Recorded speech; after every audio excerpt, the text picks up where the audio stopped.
네, 지난 대선 때 윤석열 대통령은 영부인을 담당하는 제2부속실 폐지를 공약을 했습니다. 실제로 그렇게 했습니다. 만약에 그대로 있었다면 이번 논란은 없었을지도 모릅니다. 그런데 논란이 확산되자 윤 대통령은 여론을 듣고 생각해 보겠다고 했습니다. 제2부속실의 기능을 다시 만들 가능성을 시사한 겁니다. 최수영 기자가 보도합니다. 윤석열 대통령은 제2부속실 폐지를 공약한 바 있습니다. 제2부속실은 불필요하다고 늘 오래전부터 생각해 왔고 공약대로 대통령실엔 영부인을 보좌하는 별도 기능이 없습니다.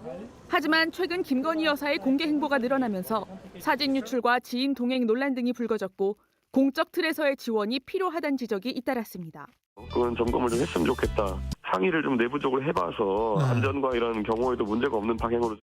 여사의 부속실은 반드시 만들어야지. 왜 안 만드냐? 이건 반드시 사고 나게 돼 있다. 윤 대통령은 오늘 출근길에 여론을 듣고 생각해보겠다며 사실상 부속실 기능을 되살릴 가능성을 시사했습니다.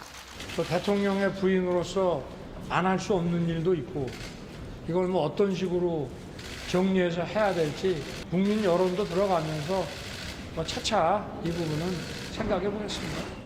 대통령실 내부에서도 제2부속실 기능이 필요하다는 목소리가 커지고 있습니다.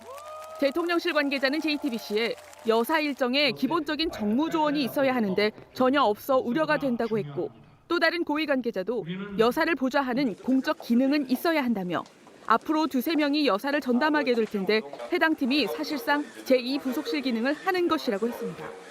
실제 대통령실은 봉하마을에 동행한 지인 2명을 비롯해 일부 인원을 여사 전담팀으로 꾸릴 계획입니다. 공약 파기 부담이 있더라도 비선 논란이 확산되는 걸 방치할 수 없다는 판단입니다. 다만 제2부속실 명칭은 쓰지 않고 역할도 수행 중심으로 최소화하는 걸 고려 중입니다. JTBC 최수연입니다.